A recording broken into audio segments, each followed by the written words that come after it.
All right, again, so Marblehead beat Swampscott 56-35, but the kid that scored the 7 touchdowns, Dennis, scored on a 60-yard run with a score 49-28. The coach never should have had him running. Oh, big run here for the win. Devon Phillips. Yes! Oh.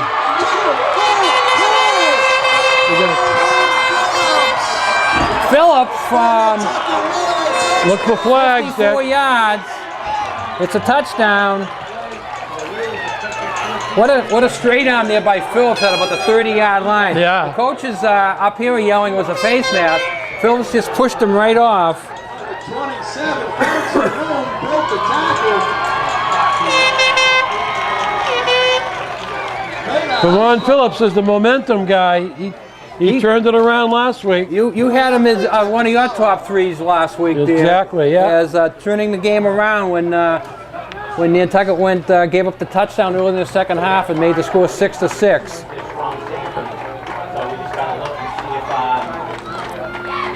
I had that as a 54-yarder, Dennis. Big run there. A lot of offense so far in this game. Town with his second. It's good.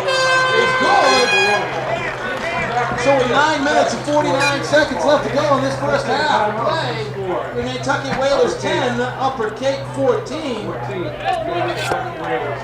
So 10-14. Nantucket's only trailing by 4 now. So don't forget after the pep rally. But even though another boo-boo against another coach on the same situation, Holliston and Hopkinton. Holliston beat Hopkinton 63-21. Nick Athery, he scored. He's the guy that had the 4 touchdowns running in the 3 passes. With the score 56-13 in the 4th quarter, he throws a 60-yard pass. That's a shame on the coach. 56-13. He has his quarterback in there who already has 6 touchdowns, running and throwing the ball 60 yards. So that's a note out of the Holliston coach. So those are my gripes for today. So far, I'll have a few more before the game's over. I'm sure you will, Dick. We got a ball game here, though, Dennis. Yeah, we do. Derby back. All right. And Derby's going to field it. Derby with a reception. And he gets it almost out to the 30. Last time they kicked it away from him and they had to give him the ball in the 30. Derby runs it out almost to the 30. Jack Holgate, number 13, in on a tackle for Nantucket. 10 Rams at their own 32-yard line. So a lot of offense in this one, even though both defenses are pretty tough. The big plays have sparked both teams. All right, here we go. Let's see if the Rams can answer. We got motion. Looks like a broken play. Yeah, they ran into each other. Backfield for Ron Phillips. It's never good when your quarterback turns around and hands it to the guy and he runs into you. No, it's not good at all. Not the way you practice it. Not only that, if you're not expecting it, it can really get hurt. Well, you can hurt, and lots of times the ball goes on the ground. They were lucky they didn't fumble the ball there. Okay, we got 2nd and about 11.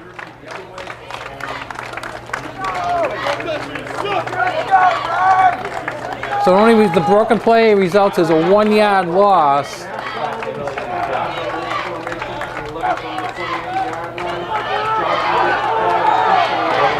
Good job on the corner.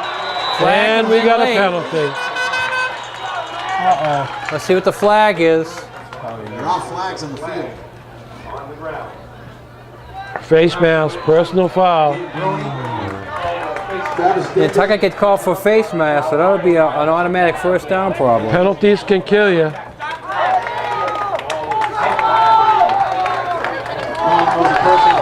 Unofficially, Dick. What's that? The second big penalty against the Whalers so far? Yeah, the first penalty was just that offside penalty, but they kept that drive going. Yep. Was up This one here, 15 face yards. mask is Which is going to bring up first and 10. Ball's resting on I about think the it was 37. a 10-yard penalty. 10-yard penalty. 10, It gets- okay, it gets 10. it up to the 39, but it's enough for the first down.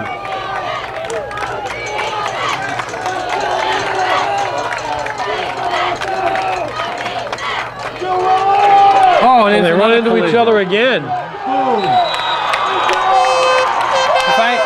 If I was the offensive coordinator, I would take that play out of my playbook. Jake Pearl thinks he got a fumble, but ruled down. He's second down. That's amazing. Out of 3 plays, the quarterback and the running back run into each other twice on the handoff. And you get the same result, a 1-yard loss. They're lucky. They're lucky they didn't lose it. Again, they're very lucky they still have the ball, you're right. Second down and 12 to go.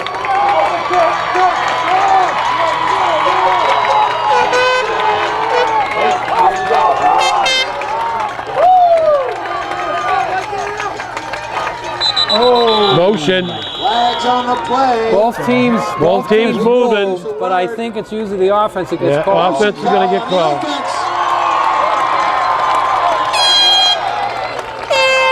Usually when that many of the defensive team move, Second down, the offense says 17 move to first. go.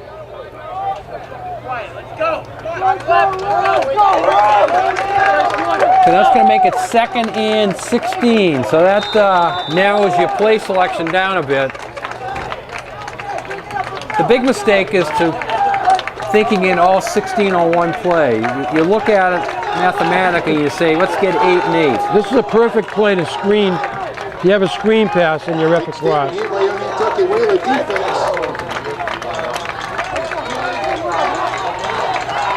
All right. They're going to get out near midfield.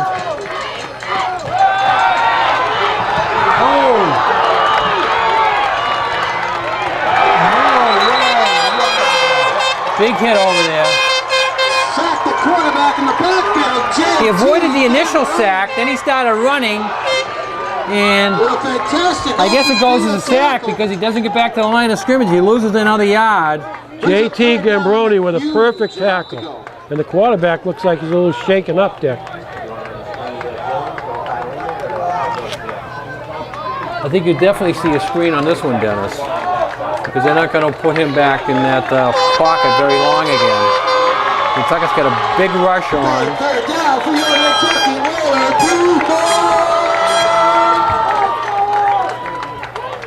Quarterback better hurry. They don't have a timeout. He's over here to the sidelines.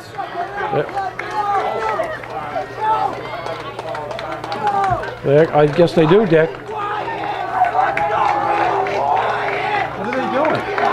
They're going to call a timeout just before the clock runs down. How many times? That's all. So On the field. what Upper Cape wanted to do 2 things there. A, use up as much time as possible. Right. And B, get the full timeout. And part of it might be because you said the quarterback's a little bit woozy. He came over to the sidelines, spent a lot of time there. He could have got back onto the field and got the play rushed off, but then he hung out there, and then the coach yelled out, "I want a timeout." I think it's a the pretty good timeout for Upper Cape. timeout at the 1 second mark. So there's still a lot of time left here in the quad. It's not like he's going to take time away from the attacker, but he is playing the clock like now, milking it down. Portion of today's game brought to us by Joe Rapaki, CPA, small firm, big difference, helping self-employed people on Nantucket with their taxes for over 15 years. Give them a call, 228-9090. Santos Rubbish Removal, we clean up the islands. Go Wheelers, Santos.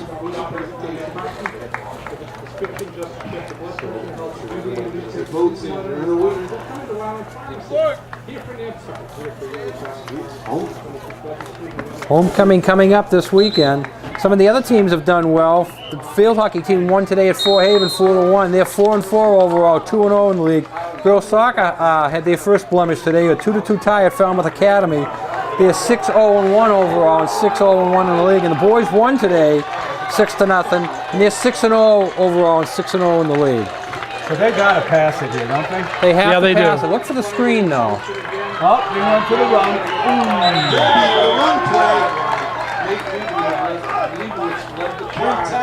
Leibowitz and Quintown on the tackle for Nantucket. We got a big 4th down play, Dick. Yeah, try to fake Nantucket out and go up the middle there. Brings up 4th down. Didn't gain 17 to much. go. 4th down and 17. Again, that punt is way back, Dennis. So that's his normal spot. I don't think they're going to run a fake again. No, not this time. No better than that. Kick is up. Fielded by Keith Lewis. Keith Lewis got a nice block. There's a penalty flag on the field. 15-yard run back for Keith Lewis. Had a good block by Jake Pearl. Pearl set the corner up with a nice block. Whalers 1st and 10 Friends, remember the acquiring mirror is your number one source for news. in Ram territory. And No flag, Dennis. That was just a spot. spot, okay.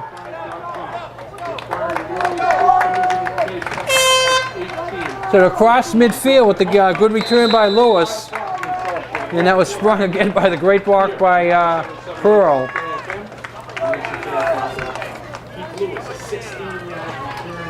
That was a All right. 16-yard return.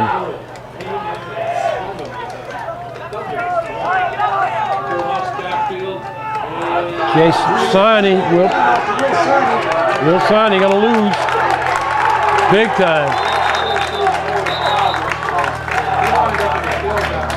Sonny didn't have enough speed to get the corner, and once he got to the corner, he tried fight, and the fight didn't help much. It would have been better off if he went down with the initial tackle. They marked a forward progress back to the 42-yard Yeah, line. but still, the initial contact, Dennis, was about 6 yards, 7 yards ahead of them. Right. He tried to fight his way out of it, and he was going nowhere but backwards. He should have went down, right? He should have went down right away, yeah. But you don't have that in you. You're taught to fight and go forward, and Sani was fighting, but there were just too many white shirts on him. Double slot, we're gonna have a pass. Look at this one. And pass intended for Carlton Ruby. Be 3rd down. Going to bring up 3rd and long. So again, we'll go back to the potential screen situation coming up.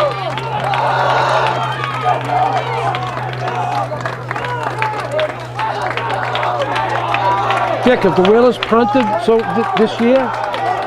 Have we seen the punt? Well, I didn't see the first game. You were there. They probably didn't punt in They that didn't punt in game. that game. And I don't remember one last week. No. All right, we got double slot formation, and it's gonna be a screen. Throws it downfield. A little bit of a push there. That's interference on the Whalers. He put his hand- he Offensive put his- pass interference, probably. A little bit of a push there on both. I don't know if they're going to get it on the Whalers first. The Upper Cape kid did push back. I saw Well, that. yeah, that's true. And they picked it up. They picked it up. Flag has been picked up. It's going to be 4th down. No, they picked up the flag. Probably saying that the pass was uncatchable. Yeah. Which I like as a good rule. Because a pass interference is such a horrible penalty because it's not like 5 or 10 yards. It's 28 yards, 32 yards. It's a crazy amount of yards. Justin Halford on the punt, and this is their first punt of the year. Gets a nice high kick and a fair catch Fair catch called by Kirby. on the 30-yard line. And Nantucket's defender makes a good play there, Dennis, because you don't see a lot of fair catching in high school. No, you don't. And he read the fair catch and he didn't hit him. And I say that's a good play because Yeah, it is. lots of kids would just run right through that kid catching the ball because it's not the thing that you practice so much in high school, fair catches. So Upper Cape stops the Whalers, and now with 4:02 to go, last time I noticed, at least I thought I noticed, that they're milking the clock. Let's see if they milk the clock here to maybe that's part of their strategy. Keep the ball as much, run the clock, keep the ball away from the Whalers.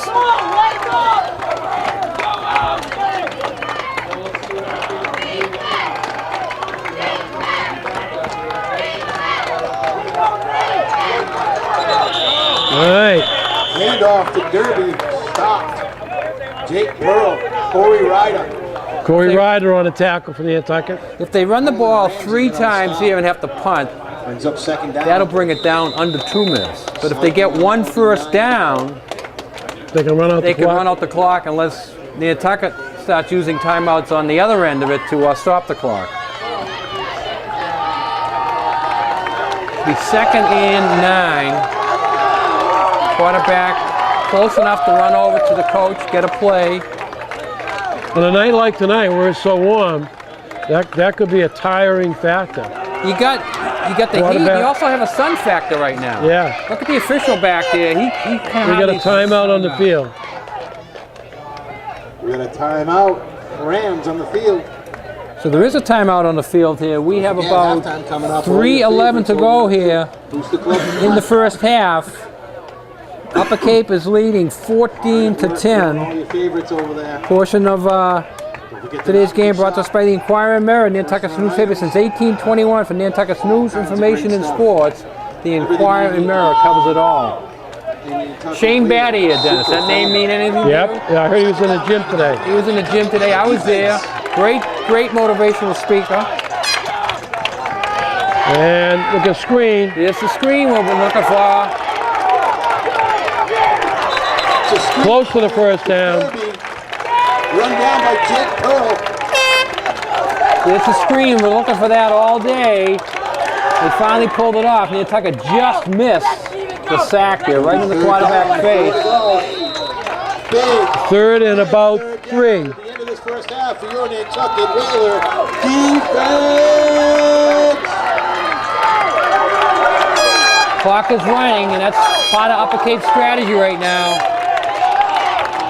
Again, even if they have to punt, it's going to bring the clock under 2 minutes unless Nantucket takes a timeout. Look at all the officials, Dennis, looking down into the sun. They're shielding your faces. Yeah. So you know it's going to hurt a long pass down there, both to catch it and to defend it.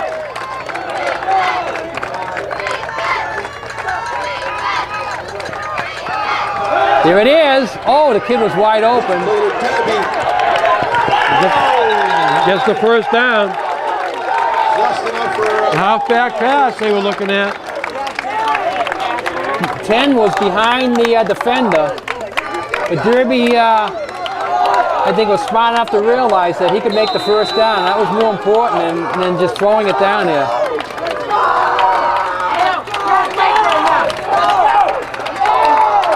So now, unless Nantucket uses timeouts,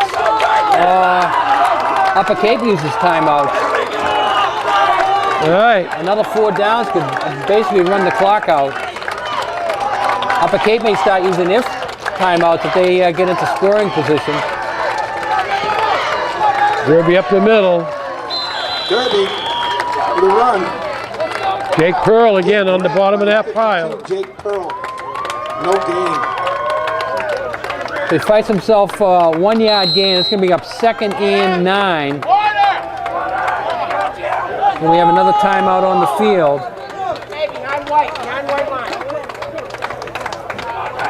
As we said in the pregame show, Dennis, James Aloisi, player of the week in the Herald, player of the week in the Inquirer Mirror. Also in the stats, he was about 8th in scoring in Division 6. And they're going to go with the power sweep. First down. Power sweep. He gets out of bounds. Stop the clock. Now, Upper Cape probably wish they had those few seconds back on that they've been dwindling away here. Because they're going to want to get as many plays in before halftime as possible. So now the clock becomes Nantucket's friend. Only a minute 10 to go. So Upper Cape, the shoe is on the other foot. Upper Cape will start using timeouts now, especially if they get a big first down here, Dennis. Yeah, no doubt. We got a what? Minute 10 left, Dick? Yes.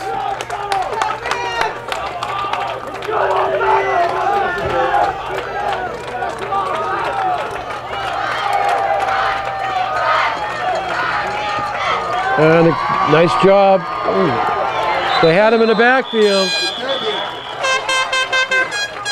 Yeah, Nantucket's getting good defensive pressure off that defensive line, getting people in the backfields. They had people at Denby's feet there. Matt Correa was at his feet. Could have brought him down. Denby eludes him and then gets into the middle of the line for about a 1-yard pickup. Clock is running. This could be the last play unless there's a timeout called of the first half. And they're going to go deep. Incomplete. The incomplete pass will work as a timeout and stop the clock. James A. So it's going to be 3rd and 8 with the clock stopped. That was well defended, Dick. Yeah, Pivotal. he basically threw it over both people's heads. If he tried to hit the receiver, I think the Nantucket defender would have had the interception easily. All right, here we go. The number 10's working on Justin Halford. And they're going to go with the quick pass. Get out of bounds. And he got out of bounds. Face mask again. There's the face mask again. That hurts. Oh no. I didn't see it. Pass is complete, however, there are 2 flags and a flag. All he had to do was push him out of bounds, but he brought the hand up and right across the face. So, It follows the personal foul. 10 yards. You got to realize you're that close to the sidelines. I mean, your momentum's going to push him out of bounds, and that's your tackle. This one's 15. So it brings it down to the 18. So now, 23 seconds. Oh my gosh. We talked about Upper Cape milking the clock. Wow. They probably wish they didn't milk the clock and had about a minute rather than having just 23 seconds. Now, how many timeouts do they have left, Dennis? Well, you got to call a timeout right after the play no matter what you do, unless it's an incomplete pass. And they're going to throw it deep. Incomplete. Intended for number 22, Dylan Derby. Seconds left to go in this first half. I doubt if they have a They don't kicker, think of a though. kicker. Oh, I see. Nantucket would be in field goal range. We know we got a kicker who can hit from there. Not too many high schools have a kicker that can kick like Quinn Town. All right, we got Final moments of the first half brought to us by Island Lumber. Go Wheels, rain or shine, Island Lumber is always on time. And speaking of time, there's only 18.4 seconds left in the first half. oh, all right, Dick. Pop pass. A little pop pass here. Pass play Yeah. across the middle. What is that called? Pop, Incomplete. pop pass. Brings up 3rd down. 9 to go. It's a pop pass because Seconds left. somebody That was- as that old was as not us, somebody as old as us could throw it, Gino. You just reach up and you just sort of lunge it over the line. It doesn't that- take much of an arm. That was not a touchdown maker. That's no. And I almost thought that the Nantucket defender hit the kid too hard to pick up another penalty, but no flag came out. That only took 3 seconds, though. 3rd down. And a good. He had him open that time. Incomplete. Yeah. He had number 10 open. He just didn't make the pass there. Wow. Number 10 slanted in and had his defender beat. Number 68 for Nantucket had hit the quarterback. And that would be Matt Correa. 4th down for the Rams. They have decided. So there's 10 seconds to go here. And 4th down if they get the first down, they want to call a timeout quickly. Did you watch the BC game today? I watched the end of it. They rushed 3, dropped 8, Horrible. and that guy was so wide open. Horrible. I watched like 3 minutes of it and I saw the play you're talking about. I don't know who he's throwing it to. Pass is Again, incomplete. throw into a spot. With 6 Yeah, what Dennis is talking about is BC has a 4-point lead. The ball was on the 11-yard line, so a field goal means nothing. Colorado is 4th and goal from the 11. BC only rushes 3 guys. They drop 8. The quarterback was back, looks. All of a sudden, a guy's wide open in the I corner. couldn't believe how open he was. We have 8 guys dropping, How can that happen, Dick? But the announcer said the exact thing I would have said, and the exact opposite of what I would have done when I was coaching. You rush 7 or 8 guys. You put pressure in the guy's face. Exactly. You only give him about 2 seconds to make a decision. You don't give him 10 seconds to make a decision. All right. Let's go do it, Dick. All right, so Nantucket is not going to run a play. They're going to let the clock run out here. So we played 1 half here at Vito Capizzo Stadium. It's Upper Cape 14, and your Nantucket Whalers Who's in the first 10. half of play? Your Nantucket Whalers 10. Upper Cape Ranks 14.